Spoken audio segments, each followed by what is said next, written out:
അപ്പോൾ ഇന്ന് പറയുന്നത് ഞാനും പഴംപൊരിയും തമ്മിലുള്ള ബന്ധമാണ്. അതായത് ബനാന ഫ്രൈ എന്ന് ചിലർ പറയും. പഴംപൊരി എന്ന് പറഞ്ഞാൽ ഒരു കടി എന്ന് സാധാരണ ഭാഷയിൽ പറയും. അതിന് പിന്നെ എന്തൊക്കെ പേര് പറയണമെന്ന് എനിക്ക് വലിയ ഓർമ്മയില്ല. അപ്പോൾ അത് എല്ലാവർക്കും അറിയാമായിരിക്കുമല്ലോ. പഴംപൊരി, യെല്ലോ, ഒരു 4 മണി പലഹാരം എന്നൊക്കെ പറയാവുന്ന സാധനം. അപ്പോൾ എനിക്ക് ഈ 4 മണി പലഹാരങ്ങളിൽ, അതായത് ബോണ്ട, ഉള്ളിവട, നമ്മുടെ ഉഴുന്നുവട, പിന്നെ പരിപ്പ് വട, പിന്നെ അങ്ങനെ കുറേ സാധനങ്ങളുണ്ടല്ലോ. അപ്പോൾ ഈ കൂട്ടത്തിൽ ഏറ്റവും ഇഷ്ടമുള്ള ഒരു സാധനം എന്ന് പറയുന്നത് പഴംപൊരിയാണ്. ബോളി എന്ന് പറയും. അപ്പോൾ ഈ ബോളിയും ഞാനും തമ്മിലുള്ള ബന്ധമാണ്. അത് ചെറുപ്പം തൊട്ടേ ഉള്ള ബന്ധമാണ്. എൻ്റെ ഓർമ്മയിൽ കിടക്കുന്നത്, ഞാൻ ആദ്യമായി എനിക്ക് തോന്നുന്നു ഞാൻ 2ാം ക്ലാസ്സിൽ പഠിക്കുമ്പോഴാണെന്ന് തോന്നുന്നു പഴംപൊരി, അതായത് ബോളി കഴിക്കുന്നത് എനിക്ക് എൻ്റെ ഓർമ്മയിലുള്ളത്. അതിന് പുറകിൽ കഴിച്ചിട്ടുണ്ടോ എന്ന് എനിക്ക് ഓർത്തെടുക്കാൻ പറ്റുന്നില്ല. അപ്പോൾ അന്ന് എനിക്ക് തോന്നുന്നു 2.5 രൂപയാണൊരു ബോളിയുടെ വില. ഇന്നതിപ്പം ചില സ്ഥലങ്ങളിൽ 10, ചില സ്ഥലങ്ങളിൽ 12, ചില സ്ഥലങ്ങളിൽ 15, പിന്നെ അതിന് മുകളിലോട്ടുള്ളതും കാണും. അപ്പോൾ അങ്ങനെയാണ് ഇപ്പോൾ അതിൻ്റെ. അപ്പോൾ അന്ന് തൊട്ട് ഇന്ന് വരെ ബോളി ഇങ്ങനെ പലപ്പോഴായിട്ടും സ്ഥിരമായിട്ടും കഴിച്ചിട്ടും ബോളിയോടൊരു നീരസം, ഒരു ഇഷ്ടക്കേട് തോന്നിയിട്ടില്ല എന്നുള്ളതാണ്. അപ്പോൾ അതെന്നെ വല്ലാതെ അത്ഭുതപ്പെടുത്തുന്നുണ്ട്. അത് പലരും ഒരു അത്ഭുതമായി, ഇത്രയും നാളുമായിട്ട് മടുത്തില്ല എന്നുള്ളൊരു ചോദ്യം പലരും ചോദിക്കാറുമുണ്ട്. അപ്പോൾ അതിന് പ്രത്യേകിച്ച് മറുപടിയൊന്നുമില്ല.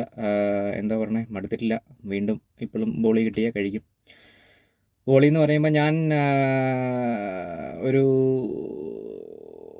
5-8 വർഷം പിറകിലുള്ള സമയത്തൊക്കെ ആണെങ്കിൽ ഏകദേശം ആ ഒരു സമയത്ത് ഒരു 8 തൊട്ട് 10 ബോളി വരെ ഒറ്റയടിക്കൊക്കെ കഴിച്ചിട്ടുണ്ട്. ഇപ്പോൾ ഒരെണ്ണമൊക്കെ ഉള്ളൂ കഴിക്കാറുള്ളൂ, തരം കിട്ടിയ 2. അപ്പോൾ അങ്ങനെയാണ്. അപ്പോൾ അത്രയും പ്രിയപ്പെട്ടതാണ് ബോളി. പല കടകളിൽ നിന്നും പലതരം ബോളികൾ വാങ്ങിച്ചിട്ടുണ്ട്, പിന്നെ വീട്ടിലുണ്ടാക്കി കഴിച്ചിട്ടുണ്ട്. അപ്പോൾ അങ്ങനെയാണ് ബോളിയുടെ ഇത്. പിന്നെ ഈ ബോളിയും ചായയും വൈകുന്നേരം ഒരു 4 മണിയാകുമ്പം എനിക്ക് കിട്ടിയില്ലെങ്കിൽ ഭയങ്കര പ്രശ്നമാണ്. അതായത് എന്താ പറയുക, ഈ ഒരു ചെറിയ തലവേദന അനുഭവപ്പെടും. ശരീരത്തിനാകപ്പാടെ ചെറിയൊരു ഒരു ഒരു ഒരു ഒരു ഒരു വല്ലായിക, ഒരു മൊത്തത്തിലൊരു അൺകംഫർട്ടാവും. അപ്പോൾ ആ ഒരു അവസ്ഥയാണ് വൈകുന്നേരം ഒരു 4 മണിയൊക്കെ ആകുമ്പോഴത്തേനും ചായയും പഴംപൊരിയും കിട്ടിയില്ലെങ്കിൽ. പിന്നെ ഇപ്പം കറക്റ്റ് 4 മണിക്ക് നമുക്കിത് ഭക്ഷിക്കുവാൻ സാധിച്ചില്ലെങ്കിൽ തന്നെയും നമ്മൾ ഫ്രീ ആകുമ്പോഴത്തേനും പെട്ടെന്ന് പോയി ഒരു ചായ കുടിച്ച് ഒരു പഴംപൊരിയും കഴിച്ചാലേ ഉള്ളൂ ആ ഒരു, എന്താ പറയുക, ഒരു അമൃത് കഴിച്ചതുപോലെയാണ്. പെട്ടെന്നൊരു സൗഖ്യം കിട്ടുന്ന പോലെയാണ്. അപ്പോൾ ഇങ്ങനെയൊക്കെയാണ് രസകരമായ ഞാനും ബോളിയും തമ്മിലുള്ള കാര്യങ്ങൾ. പിന്നെ ഈ ബോളി കൃത്യസമയത്ത് ബോളിയും ചായയും കഴിക്കാനായിട്ട് ഞാൻ പരമാവധി ഒരു 4 മണിയോട് അനുബന്ധിച്ച് ബോളിയും ചായയും കഴിക്കുന്ന തരത്തിൽ എല്ലാ ദിവസവും എൻ്റെ സമയവും കാര്യങ്ങളും ക്രമീകരിക്കാറുണ്ട്. അത് എന്തുകൊണ്ടാണെന്ന് വെച്ച് കഴിഞ്ഞാൽ, ഒന്ന്, എൻ്റെ ഒരു ജീവിത ശൈലി അങ്ങനെയാണ്. എനിക്ക് ചെയ്യാനുള്ള കാര്യങ്ങൾ, എനിക്കറിയാവുന്ന കാര്യങ്ങളാണ് ഞാൻ ചെയ്യാറ്. അപ്പോൾ എനിക്ക് അറിയാവുന്ന കാര്യം ഞാൻ ചെയ്യുമ്പോൾ അത് വളരെ കുറഞ്ഞ സമയത്തിനുള്ളിൽ വളരെ എഫക്റ്റീവായിട്ടുള്ള രീതിയിൽ ചെയ്യും. അപ്പോൾ അങ്ങനെ ഒരു കാര്യമുണ്ട്. അപ്പോൾ അതുകൊണ്ട് തന്നെ ഒരു 4 മണിക്ക് ചായയും ഒരു പഴംപൊരിയും വേണം എന്ന് നിർബന്ധമുള്ളത് കൊണ്ട് എന്തെങ്കിലും ജോലികൾ ഇതിന് മുന്നോടിയായിട്ടുണ്ടെങ്കിൽ അതെല്ലാം ഒന്നെങ്കിൽ നേരത്തെ തുടങ്ങി നേരത്തെ തന്നെ 4 മണിക്ക് മുമ്പായിട്ട് തീർക്കും. അതായത് എപ്പോഴാണോ ബോളിയും ചായയും കഴിക്കുന്നത് അതിന് മുമ്പായിട്ട് തീർക്കും. അതല്ലെങ്കിൽ താമസിച്ച് തുടങ്ങിപ്പോയാലും അത് 4 മണിക്ക് മുമ്പായിട്ട് തീർക്കത്തക്ക രീതിയിൽ പെട്ടെന്ന് ചെയ്ത് തീർക്കും. അപ്പം ചിലരൊക്കെ അത്ഭുതപ്പെടാറുണ്ട്, ഈ കൃത്യസമയത്ത് ഈ പഴംപൊരിയും ചായ എങ്ങനെയാണ് കഴിക്കാനുള്ള ഒരു ത്വര ഇങ്ങനെ എല്ലാ തവണയും ഉണ്ടാകുന്നതെന്ന്. അപ്പം ഒരുപാട് ആൾക്കാർ തെറ്റിദ്ധരിച്ചിട്ടുണ്ട്.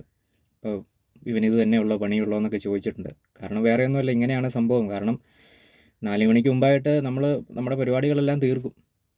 അല്ലെങ്കിൽ നമ്മുടെ ഓൺഗോയിങ് പരിപാടിക്കിടയ്ക്ക് ഒരു പഴംപൊരിയും ഒരു ചായയും കുടിച്ച് അത് തുടരുവാനുള്ള ഒരു സെറ്റപ്പിലൊക്കെയുള്ള പരിപാടികളേ ഉള്ളൂ. അപ്പോൾ അത് എൻ്റെ ജീവിതശൈലിയായിട്ട് ബന്ധപ്പെട്ട കാര്യമാണ്.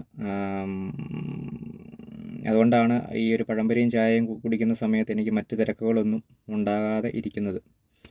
ഇനിയിപ്പോൾ തന്നെ ഞാൻ എന്തെങ്കിലും കാര്യങ്ങൾ ചെയ്യുകയാണെങ്കിൽ തന്നെയും ഈ ഒരു പഴംപൊരിയും ചായയും അല്ലെങ്കിൽ സമയത്ത് ഫുഡ് കഴിക്കാൻ പറ്റുന്ന ഒരു രീതിയിലായിരിക്കും എല്ലാം ഡിസൈൻ ചെയ്യുക, അല്ലെങ്കിൽ അതിനനുസരിച്ചായിരിക്കും എല്ലാം ചെയ്യുക എന്നുള്ളതാണ്.